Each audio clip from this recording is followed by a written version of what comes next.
अध्याय 16। शरारती नोम। Shaggy man ने रानी एन और क्वॉक्स के बीच बातचीत के दौरान कुछ नहीं कहा था, क्योंकि वह इस मामले को बहस के लायक नहीं समझता था। उसकी जेब में प्रेम चुंबक सुरक्षित था, जिसने हर किसी का दिल जीतने में कभी असफल नहीं हुआ था। वह जानता था कि नोम्स हृदयहीन गुलाबों की तरह नहीं थे और इसलिए जादुई ताबीज दिखाते ही उन्हें अपने पक्ष में कर लिया जा सकता था। शैगी की मुख्य चिंता रगगेडो के राज्य तक पहुंचने की थी और अब जब उसके सामने प्रवेश द्वार था तो उसे पूरा भरोसा था कि वह अपने खोए हुए भाई को बचा पाएगा। एन और ड्रैगन को झगड़ने दे कि अगर वे चाहें तो नोम्स पर कौन विजय प्राप्त करेगा। शैगी उन्हें कोशिश करने देगा और अगर वे असफल होते हैं तो उसके पास अपनी जेब में विजय के साधन होंगे। लेकिन इनको पूरा भरोसा था कि वह असफल नहीं हो सकती, क्योंकि उसे लगता था कि उसकी सेना कुछ भी कर सकती है। इसलिए उसने अधिकारियों को एक साथ बुलाया और उन्हें बताया कि उन्हें कैसे काम करना है, और उसने टिक-टॉक को भी निर्देश दिया कि उन्हें क्या करना है और क्या कहना है। कृपया अंतिम उपाय के अलावा अपनी बंदूक न चलाएं, उसने कहा, क्योंकि मैं क्रूर नहीं होना चाहती या खून नहीं बहाना चाहती जब तक कि यह बिल्कुल आवश्यक न हो।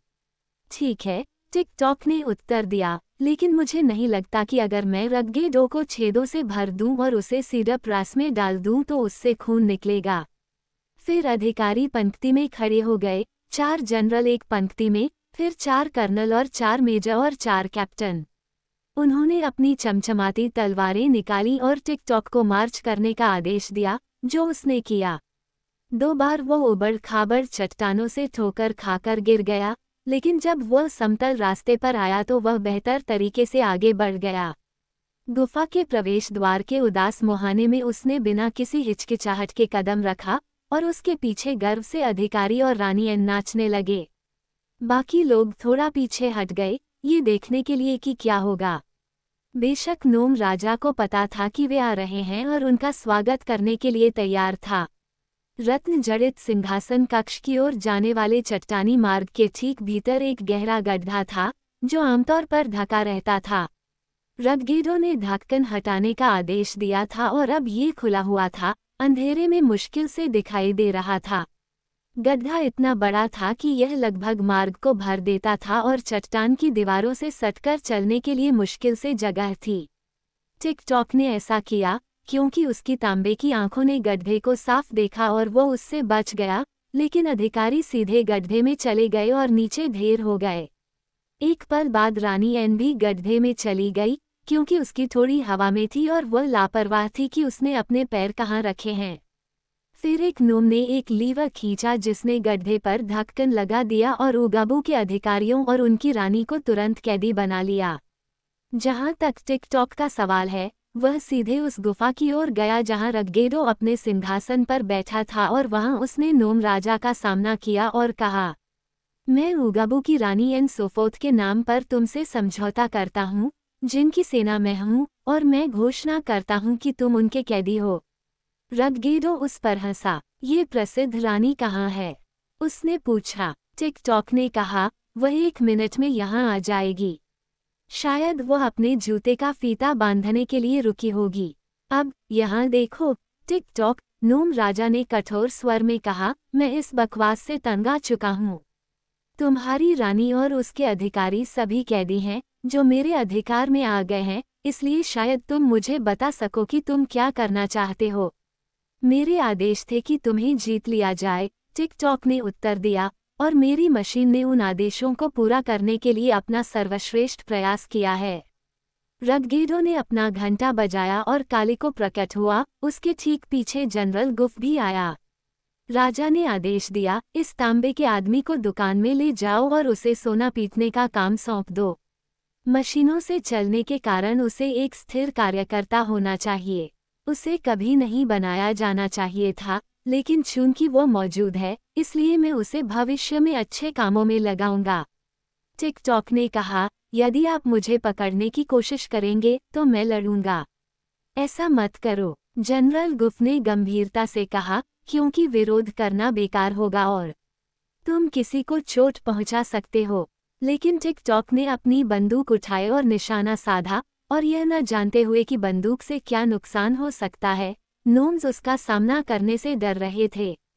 जब वो इस तरह नोम राजा और उसके उच्च अधिकारियों की अवहेलना कर रहा था, बेत्सी बॉबिन शांत भाव से शाही गुफा में घुसी। वो खच्चर हैंक की पीठ पर बैठी थी। छोटी लड़की कुछ होने का इंतजार करते करते थक गई थी और इसलिए ये देखने आई थी कि क्या रगगेदों पर कब्जा कर लिया गया है। कीली और डली, राजा ने गरजते हुए कहा, तुम्हारी हिम्मत कैसे हुई उस जानवर को यहाँ लाने की और बिना बताए मेरे सामने आने की? बेत्सी ने जवाब दिया, वहाँ मेरी घोषणा करने वाला कोई नहीं था। मुझे लगता है कि आपके सभी लोग व्यस्त थे। क्या आप अभी तक जीत गए हैं? नहीं, राजा ने क्रोध से लगभग पागल होकर चिल्लाया। तो कृपया मुझे कुछ खाने को दे दो, क्योंकि मुझे बहुत भूख लगी है, लड़की ने कहा। देखो, ये जीत का काम सर्कस परेड के इंतजार जैसा है, इसमें बहुत समय लगता है और वैसे भी इससे कुछ खास हासिल नहीं होता। राजा के इस भाषण से सभी लोग इतने आश्चर्यचकित हुए कि कुछ समय तक वे चुपचाप उसे घूरते रहे, जवाब देने के लिए शब्द नहीं खोज पाए। राजा ने आखिरकार अपनी जुबान संभाली और कहा, पृथ्वी पर रेंगने वाले, मेरी महिमा के प्रति यह धृष्टता तुम्हारी मृत्यु का वारंट होगी। तुम एक साधारण मनुष्य हो और एक मनुष्य को जीने से रोकना इतना आसान काम है कि मैं तुम्हें मेरी विजय के लिए जितना इंतजार कराया था, उससे आधा भी इंतजार नहीं कराऊंगा। मैं चाहती हूँ कि तुम मुझे जीने से न रोको, बेत्सी ने हैंक की पीठ से उतरकर उसके पास खड़ी होकर कहा। और यह बहुत घटिया राजा होगा जो भूखी होने पर एक आगंतुक को मार डाले। अगर तुम मुझे कुछ खाने को दोगे, तो मैं बाद में तुम्हारे साथ इस हत्या के बारे में बात करूंगी। बस, मैं तुम्हें अभी चेतावनी दे दूंगी कि मैं इसे स्वीकार नहीं करती और कभी नहीं करूंगी। उसकी शांति और निर्भयता ने नोम राजा को प्रभावित किया, यद्यपि उसके मन में सभी मनुष्यों के प्रति तीव्र घृणा थी। तुम क्या खाना चाहते हो?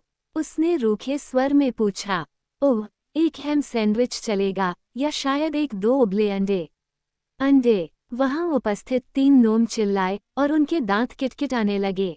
क्या बात है? बेत्सी ने आश्चर्य से पूछा। क्या यहाँ अंडे उतने ही ऊंचे हैं जितने घर पर होते हैं?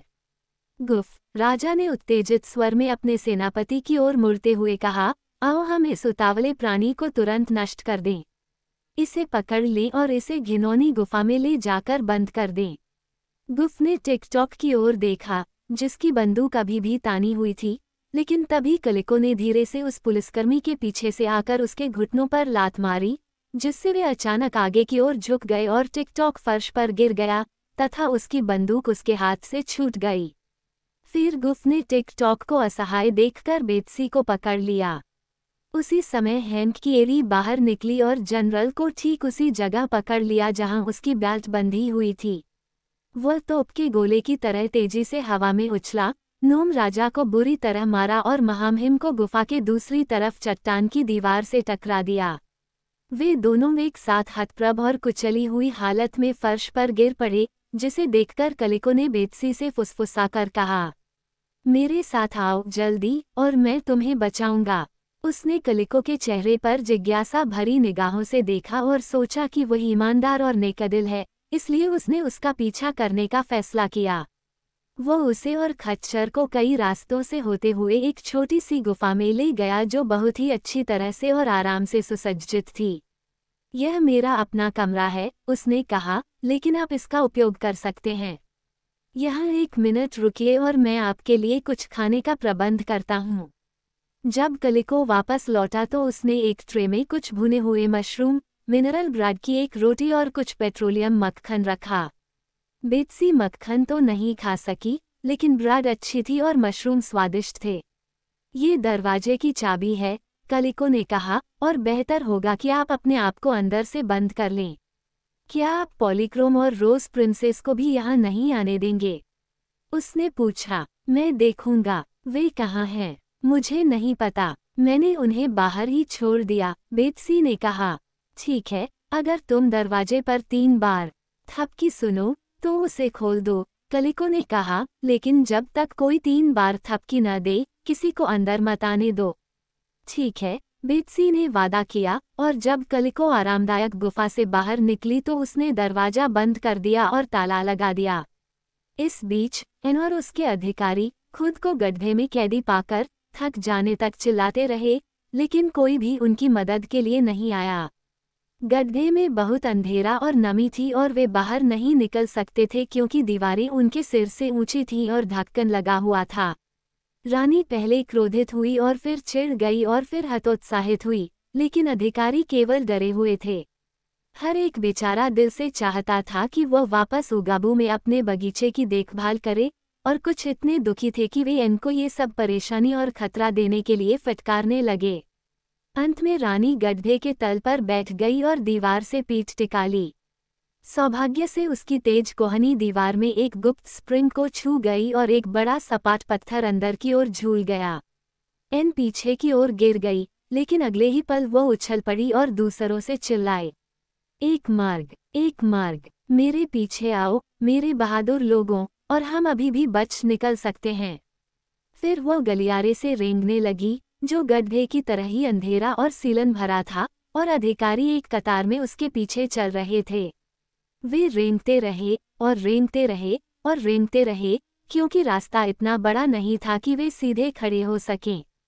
ये कभी कॉर्कस्क्रू की तरह इधर उधर मुड़ता तो कभी टेढ़ा मेढ़ा, लेकिन शायद ही कभी सीधी रेखा में लंबे समय तक चलता। ये कभी खत्म नहीं होगा, कभी नहीं। अधिकारी विलाप कर रहे थे, जो खुरदरी चट्टानों पर अपने घुटनों की सारी त्वचा रगड़ रहे थे। इसका अंत होना ही चाहिए, एन ने साहपूर्वक उत्तर दिया, नहीं तो ये कभी नहीं बन पाता। हम नहीं जानते कि यह हमें कहाँ ले जाएगा, लेकिन कोई भी जगह उस घिनौने गड्ढे से बेहतर है।